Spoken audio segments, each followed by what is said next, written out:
and then we'll get going. Let's see, I'll share my screen. Did you guys enable captioning?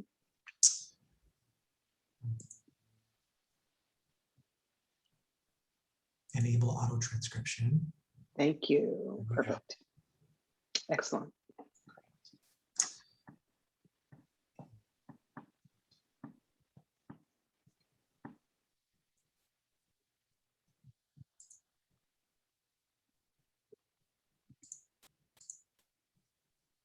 You see my screen?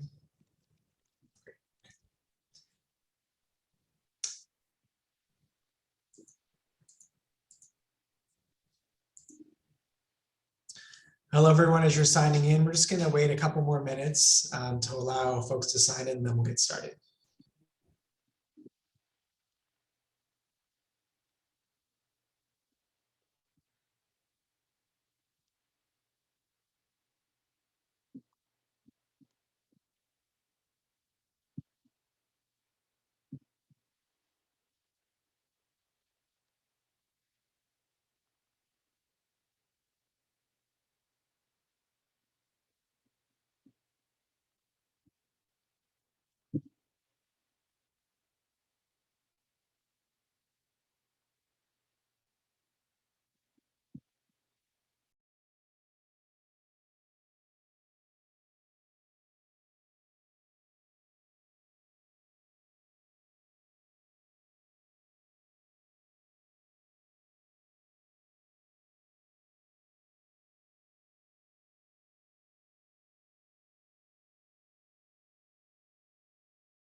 All right, well, the sign-ins have started to slow to a pause, so I think that we can get started. I'll kick us off. We're very happy that you joined us for our webinar this evening to talk about how we live into our core value of caring for the whole student and about our academic and wellness resources on campus. I'm happy to be joined by several of my colleagues from key student support areas here at the university. And in a moment, they'll each introduce themselves and talk a little bit about each of their respective areas and how they work to support our students throughout their time with us at SU. We'll be collecting questions using the Q&A feature as we move through our presentation this evening. There's both the Q&A function and the chat function. And if you use the Q&A function, it's a little bit easier for us to track your questions. So it'd be great if you could just throw those into there. Lori will be monitoring that, and we'll answer your questions as we go. And we'll certainly have time towards the end of our session to answer any remaining questions. And there were a couple of questions that were posed before the session, and we'll make sure to answer those throughout the session today as well. If we don't get everything answered today, please follow up with us after the webinar. We'll be sure to get your questions answered for you. As each of my colleagues presents tonight, I'll have a slide on screen with their contact information for their respective offices. The slides note the location of their physical offices, but just keep in mind that most offices are still closed at this time. So if somebody shows up, there's probably nobody there right now. Most of us are still working remotely, at least for the next several weeks. So just we'll note the locations, but don't come visit yet. I'll start us off by sharing a little bit about the Office of the Dean of Students. So in my current role, sorry, here we go. Can't walk and chew gum at the same time. In my current role, I supervise several student services areas of the university. They are listed out on your screen, and you'll note that they are largely related to housing and health and wellness and recreation and behavior. So if you ever have concerns about any of these areas, you're welcome to reach out to me directly. I also chair the university's care team, which is a team of university staff who respond to referrals about students of concern. And these are students who might need assistance overcoming a particular barrier or obstacle to their success while they're a student here at SU. And parents and family members are always welcome to reach out to refer students for support at any time. The simplest way to do that is to write an email to care@seattleu.edu. You can also send it to Dean of Students at seattleu.edu, or if you find my address, they all come to me. But care@seattleu.edu is a very easy address to remember. And what we'll typically do when we receive a referral, let's say that a student is, maybe struggling to make friends or to get involved, or has a question about what resources might be available to support their mental health or physical health. What we'll generally do is reach out with information about resources, depending on the situation, and then an invitation to meet, either with me, or if they're a residential student, it might be an invitation to meet with their area coordinator or someone else who has some natural relationship with them that could serve as a point of contact and sort of coach them through whatever might be going on for them, or to help them build some skills and just to learn how to thrive as part of our community. While we're very excited to welcome students back to campus this fall, we also expect that some students will face challenges related to their overall wellness and just transitioning to Seattle U. These types of challenges are completely normal for all college students, first-year college students. We expect to encounter these challenges every year, but the pandemic has certainly added a layer of uncertainty for all of us. And so we're doing what we can to prepare to help your student transition, putting together a comprehensive orientation and fall welcome program to make sure that students know everything that's available to them while they're here at SU. I hope that today's session will help to illuminate some of these academic and wellness resources that are available to support your student.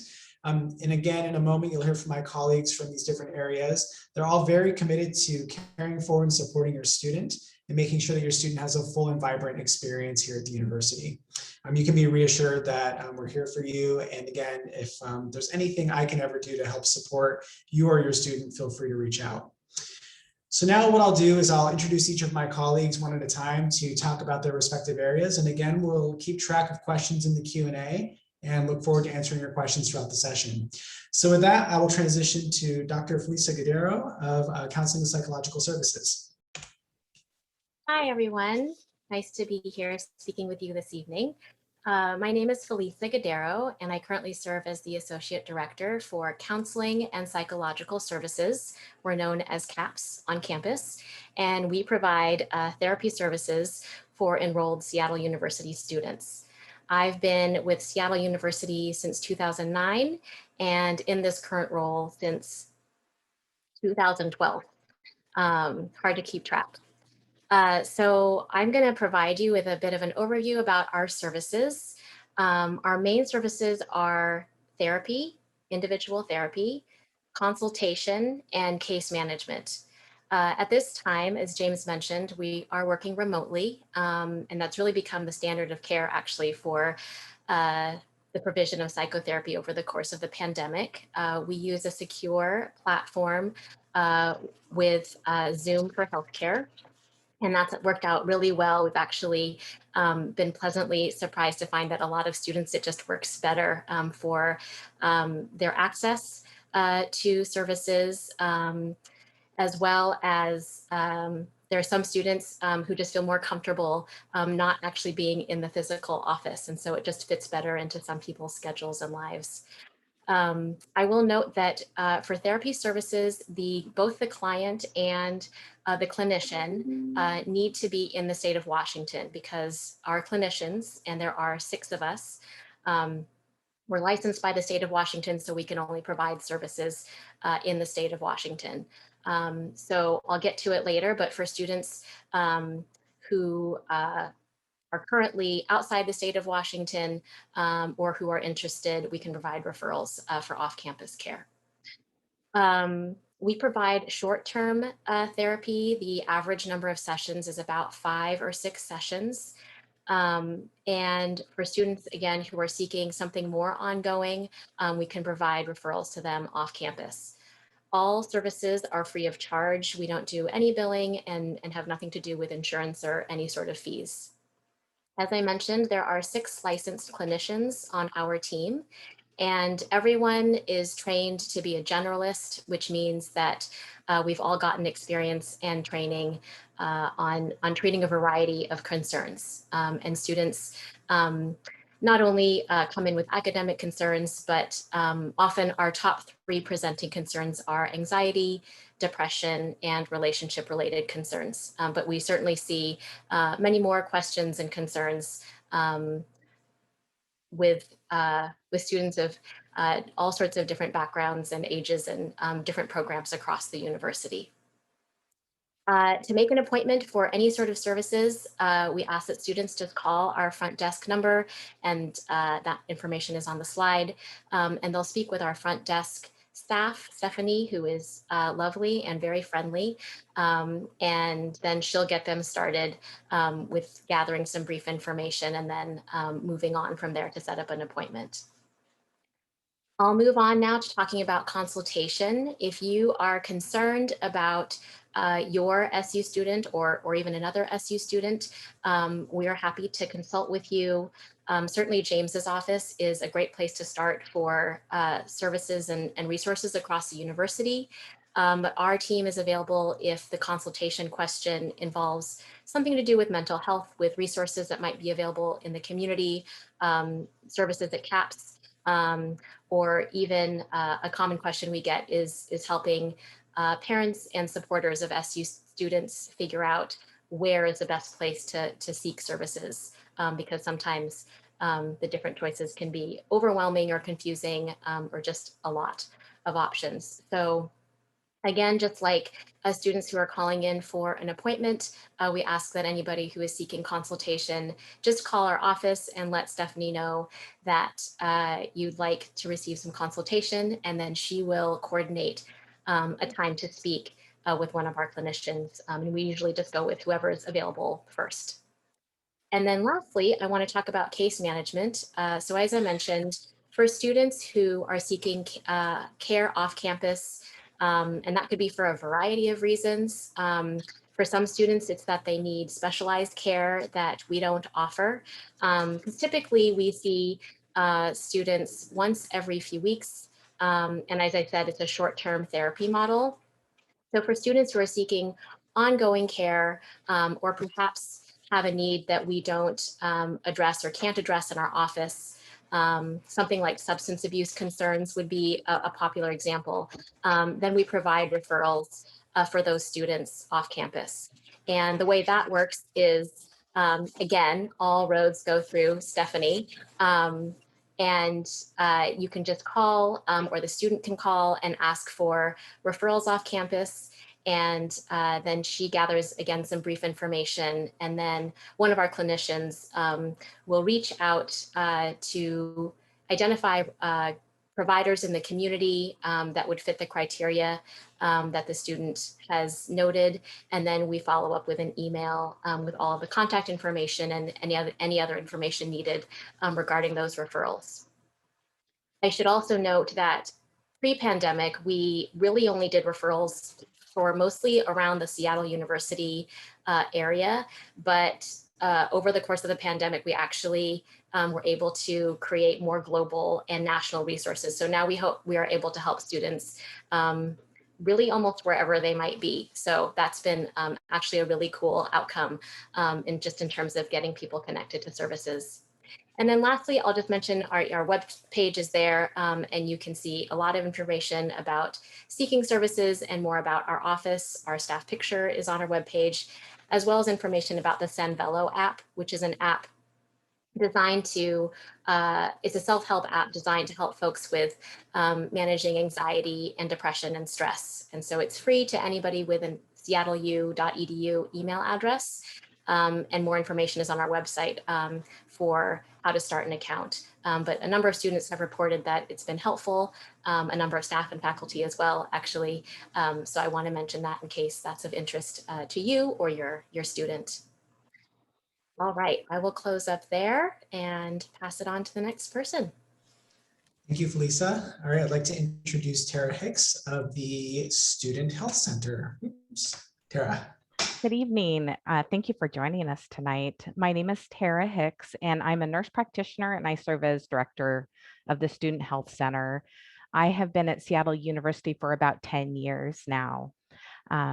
For the Student Health Center, we serve students in a couple different ways. The main way is by providing healthcare, but we also manage immunization compliance and as well as being a resource for the student health insurance plan and then also COVID testing. So to go into some of those in a little more detail, for healthcare, we function as a primary healthcare center and we're staffed with nurse practitioners. The cost to see a nurse practitioner is $5 and we don't bill anyone's insurance for that. It's $5 no matter what insurance. And students don't have to have the student health insurance plan to come utilize the student health center. There are some other fees for different services, tests. For example, a strep test is $10. The big difference with students who have the student health insurance plan is they wouldn't have to pay that $10, where a student with private insurance would have to pay that $10 and we could give them a receipt to submit that to their insurance plan for reimbursement. We do have access to many vaccines. We don't have the COVID vaccine yet, but we're anticipating having it by September, and we will set up COVID vaccine clinics as well for students that haven't had access to it. We do recommend if a student is seeing a specialist back home right now, that they should establish with a specialist in Seattle as well. We can take over managing a lot of different health conditions. We can prescribe medication, but really if the level of care has been with a specialist, it probably should stay with a specialist. We don't have a pharmacy on campus, so when we write prescriptions, we send it to an outside pharmacy, but we live right in the middle of kind of the healthcare access center of Seattle. And so there is a minimum of 3 pharmacies that are an easy walking distance, as well as access to ERs, urgent care centers, healthcare providers, and students can get there fairly easy. For immunization compliance, our standard requirement is a measles proof of immunity to measles, whether that's 2 measles vaccines after the age of 1 or a blood test showing that the blood level is high enough to protect someone from measles. We also this year have the requirement for a COVID vaccine. The locations of where you enter that information is different. So the measles information does get submitted directly to the student health center, where the COVID vaccine is kind of a bigger group of people and that gets submitted to a different location. But anybody seeking exemptions or if you have questions about any of the vaccine requirements can definitely contact the health center. For the student health insurance plan, every undergraduate student, or actually any student taking an undergraduate course, is required to have health insurance. And we do provide a student health plan through Aetna Student Health. It is an insurance plan that you can use back home. It can be used in other countries. The cost of that plan for the entire year, so that would be from September 1st through August 31st, is $2,346. And that is broken down into 3 premiums for fall, winter, and then spring, summer combined. And then last, we are the ones who manage the COVID testing. So we have a lot of different COVID tests. We've got 2 PCR, actually 3 PCR options and an antigen option. And we manage the surveillance testing program. I think that's it. Thank you, Tara. All right. Next, I'd like to introduce Kim Thompson from Disability Services. The good news is I remembered to unmute myself. My name is Kim Thompson. I'm the Senior Director of Disability Services. I've been at CLU for, I think, 4 years now, but I was a student here many years ago. And I think at this time of year, I always think about my parents who were sitting in a room instead of on a Zoom room with many of the same questions that you have. I looked at the participant list and some of you I've talked to already, so this will be a repeat. But in disability services, our main service is to provide academic accommodations to students so they can access courses, programs, and services on campus. That's different than the secondary system in that we don't modify curriculum. Students with disabilities meet all the same outcomes and requirements as their non-disabled peers. If your student has not looked at the difference between high school and college, I would encourage you to go to our webpage. We have a nice section there on the transition between high school and university. In addition to providing accommodations, we also help students with disabilities learn to navigate the higher ed system. So we can serve as a point of contact for students with disabilities when they have questions about other resources on campus besides accommodations. And sometimes we serve as their main point before they go someplace else. I'm going to refer you to our webpage for a lot of things. Our webpage has a lot of information for you and for your student. And it's the place they need to go to get started for services, which should happen pretty soon.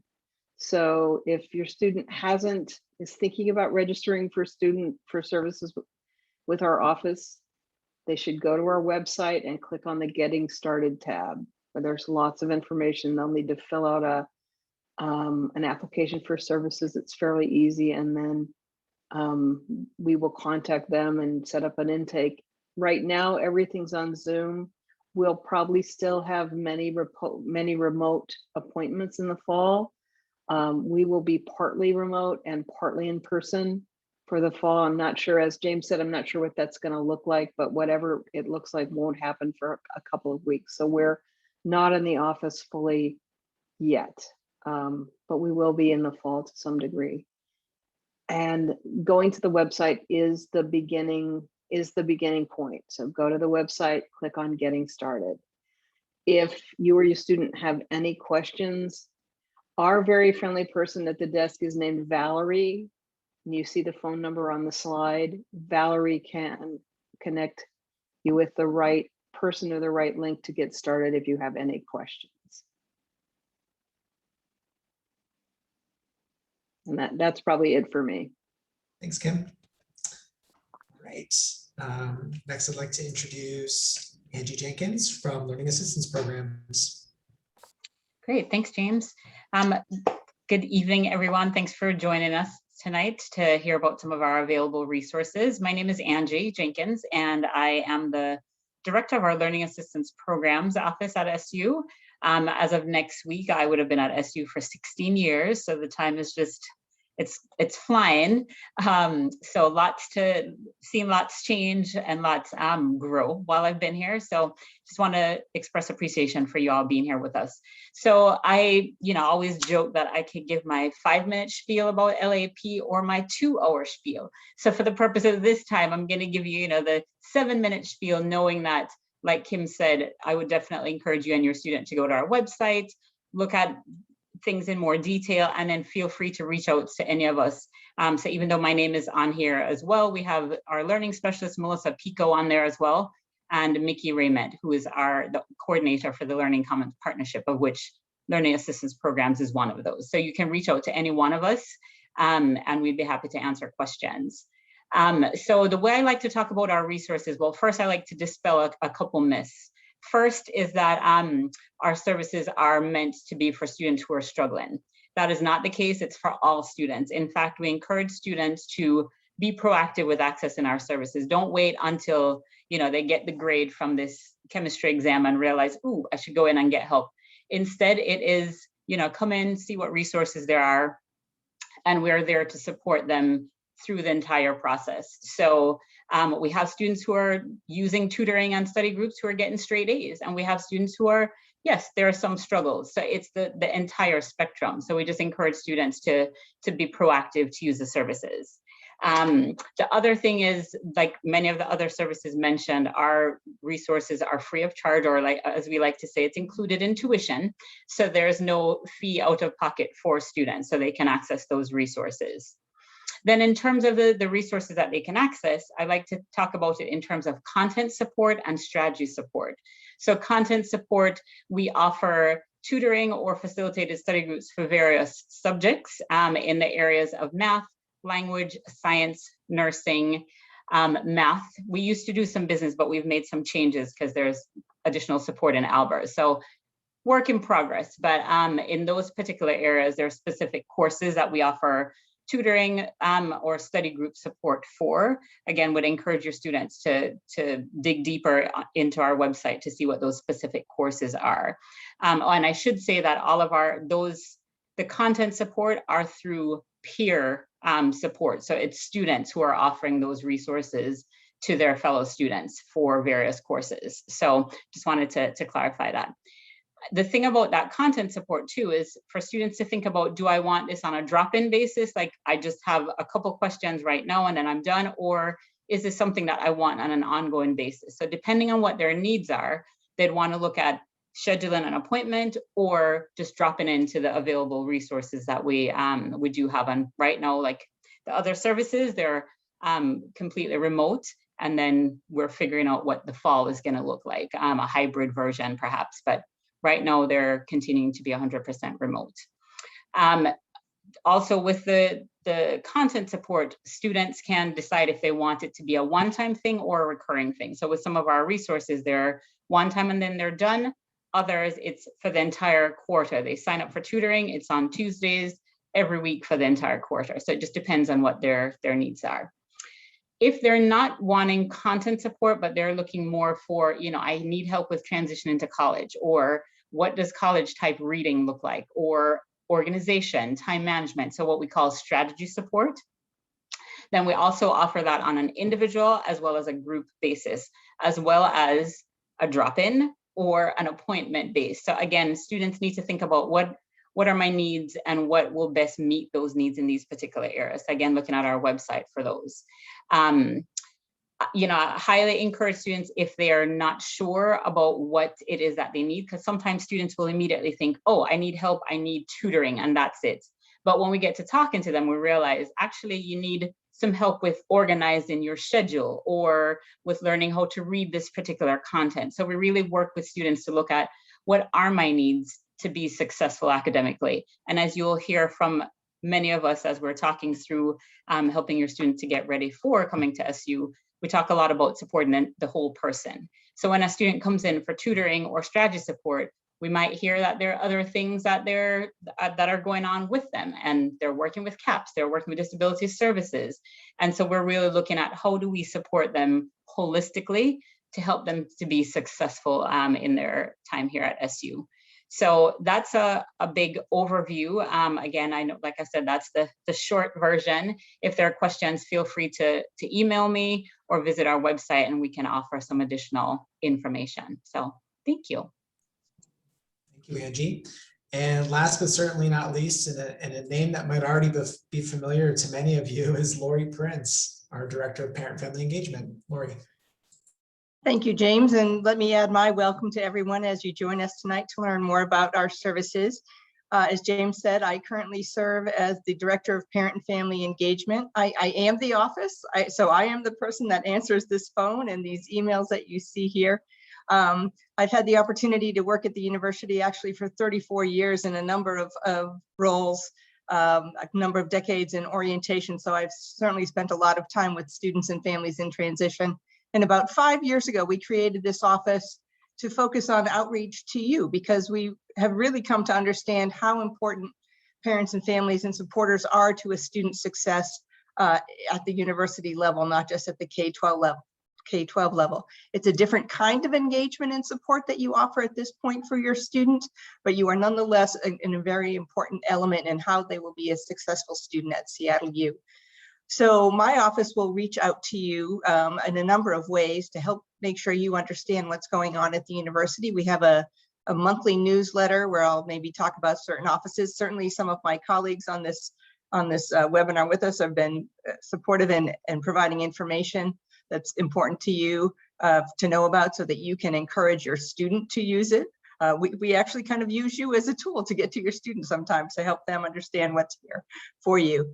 We will try to sponsor some webinars throughout the academic year to dive deeper into some of the programs and services that are here for students. And we actually have a family Facebook group. So if you're a Facebooker, I know sometimes our students are not anymore, but it's more family generation and my generation that are doing that. It's a way to connect with other Seattle U family members And I'm a part of that, as are some of my colleagues on this page.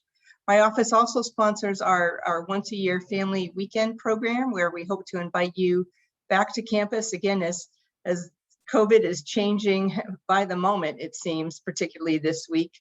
We hope to have some opportunities for some in-person programming for you to come and see your student in their new home.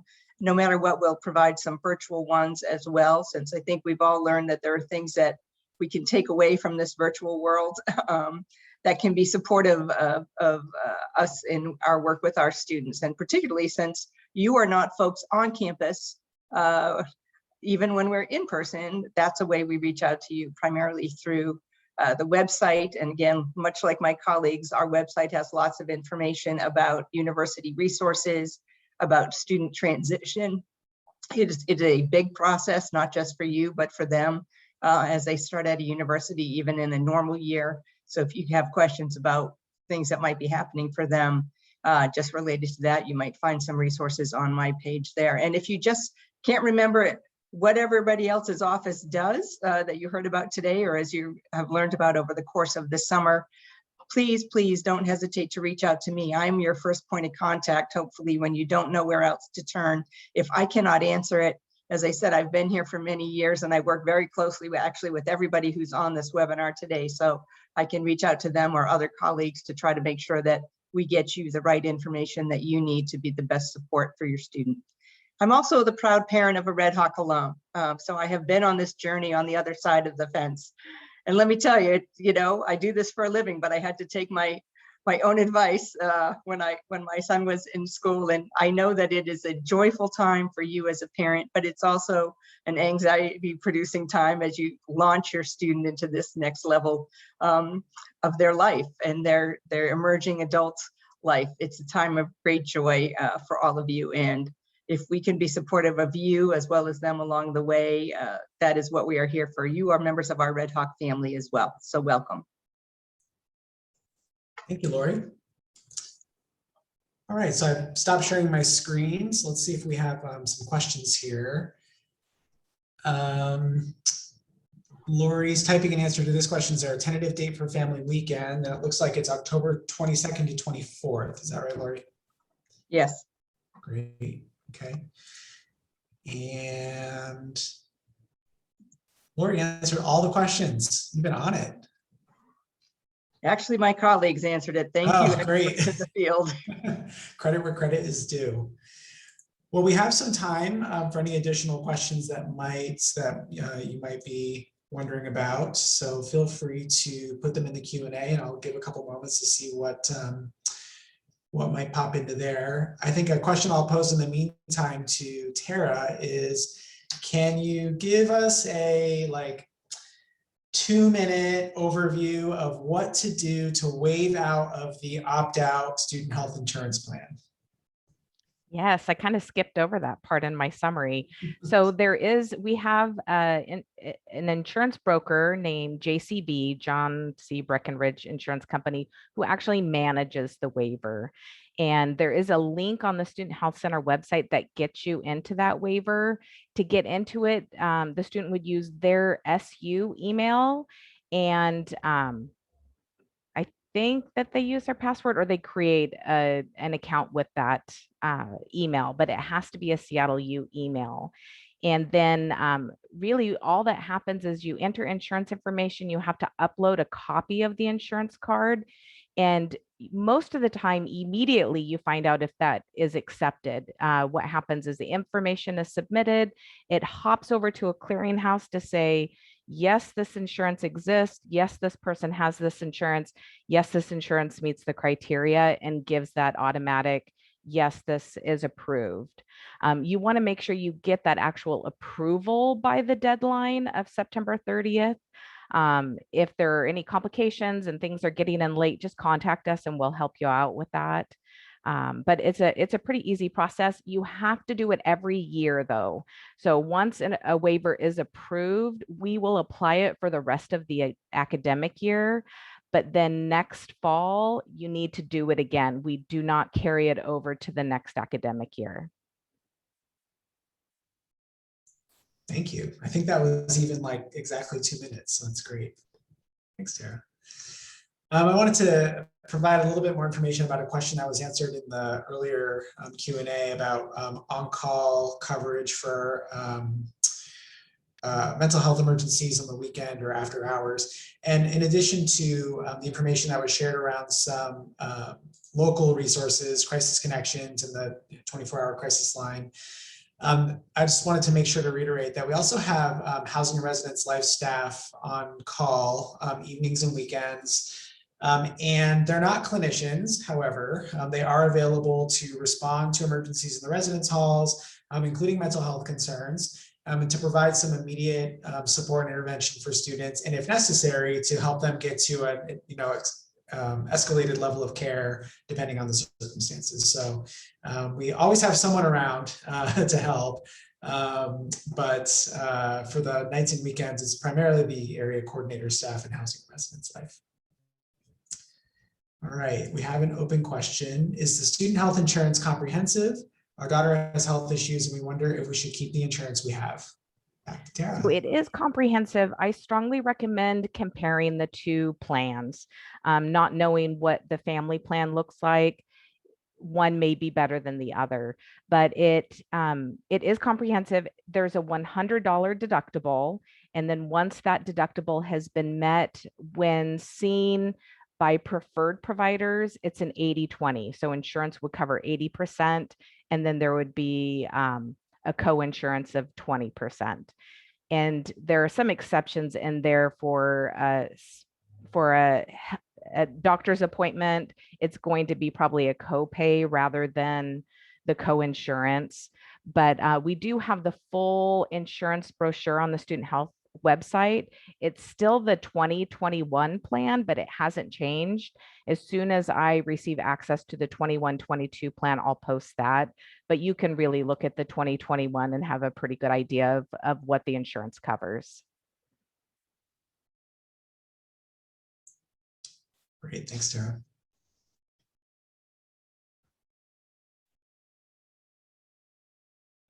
Lori, I have a question for you. If I'm a parent and I would like to know my students' grades, will I get a copy of their report card? Well, James, at the collegiate level and over 18, no, we have FERPA, which is the Family Educational Rights and Privacy Act.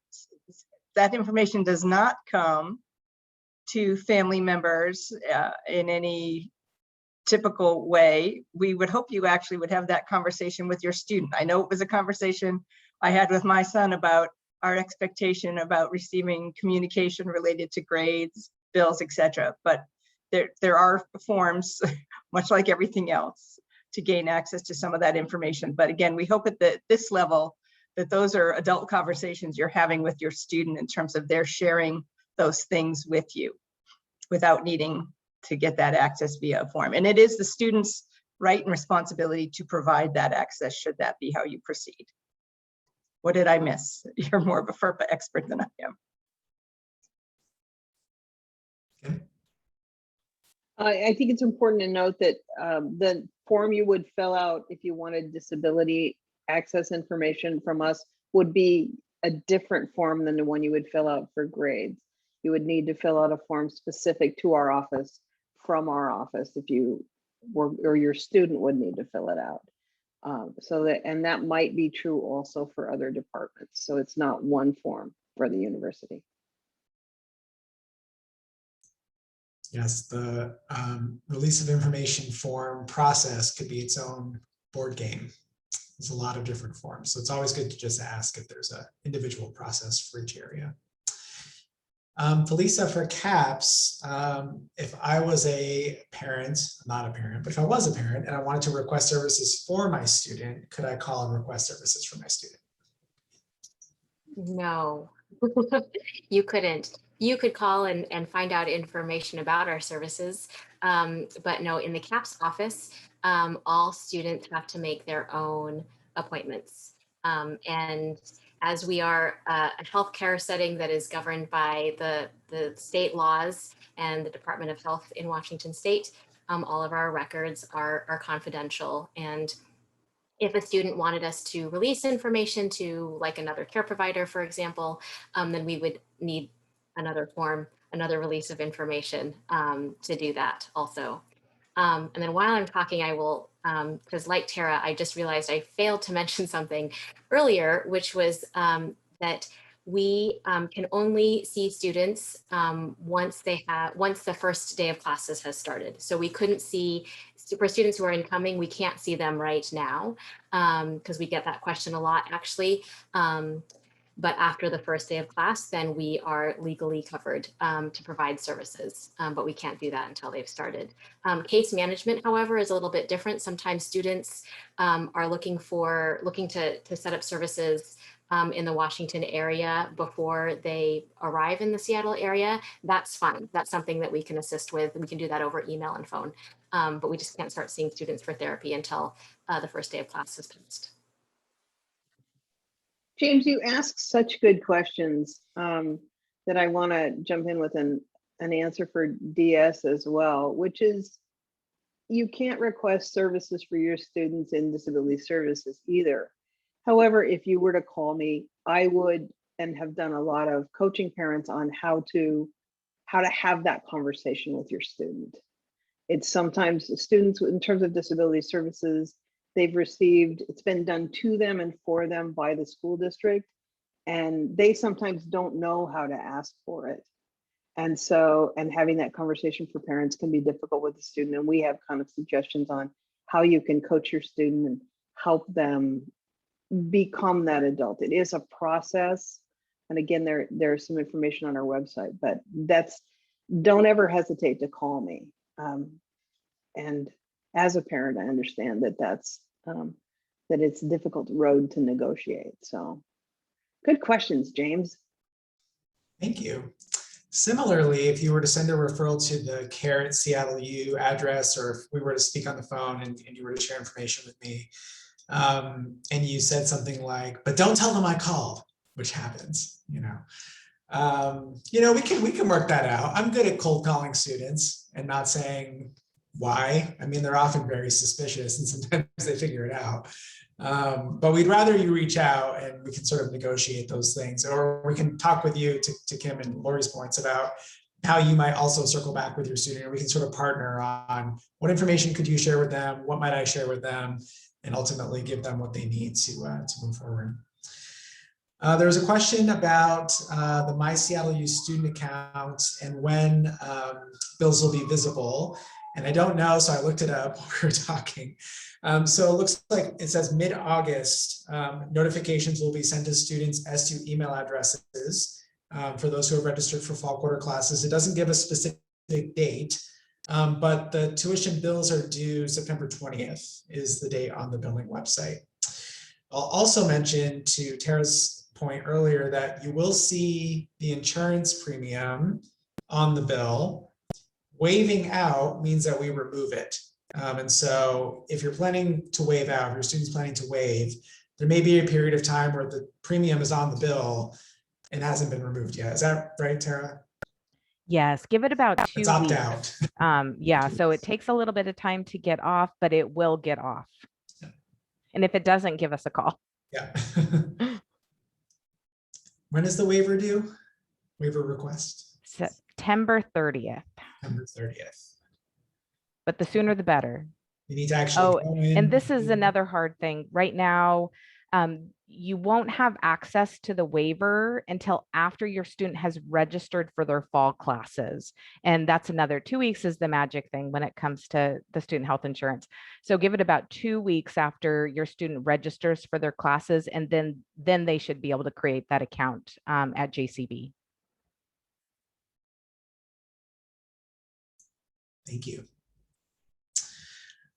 Well, one last resource I'll mention is our Office of Wellness and Health Promotion.